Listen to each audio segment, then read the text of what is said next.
Kırgız Respublikasының президенті Садыр Жапаров. Мына біздің Баткен облысында, Баткен өңіріндегі лейнек сүлікті аябай қырда оор болып жатат. Сіз ошоны билип жатасыз бы? Элге чыгып өзүңүз келип ушул жерге сиз келишиңиз керек эле. Канчалаган адамдар ушул жака качып келип атат. Мына Тажикстан бүт элдерди кырып атат, балдар кырылып атат. Кантип чыдап отурасыңар? Биз шайлоодо гана, башка учурда гана биз сиздерге керек болдук. Мына энелер байпаксыз бир гана көйнөк менен бул жака качып келип атат. Ошондуктан биз сизден президент катары талап кылабыз. Элдин алдына чыгыңыз.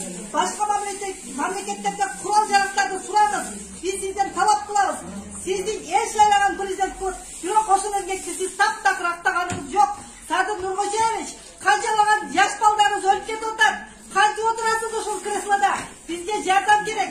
Өзү сүрүктери, лейнекели продукттар менен биз өзүбүз камсыз кылып алабыз. Бизге курал жарак керек. Аскерлерди алып келиңиздер.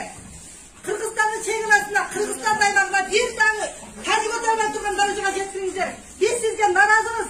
Сүрүктүү шаарынын элинин атынан биз сизге наразыбыз. Урматтуу Россия Федерациясынын президенти Кыргызстанга каршы экенине маалыматтап атат. Биз ага ишенбейбиз да. Россия Федерациясынын президентин дагы ушундай бир саясат аркылуу жаман көрсөтүп аткан болушу мүмкүн. Бирок кандай болгон чакта дагы биз Путинден дагы жардам сурайбыз. Керек болсо Араб Имараты болобу, Турция болобу, Казакстан болобу, кимиңиздер Кыргызстанга күйсөңүздөр, военный жактан келиңиздер.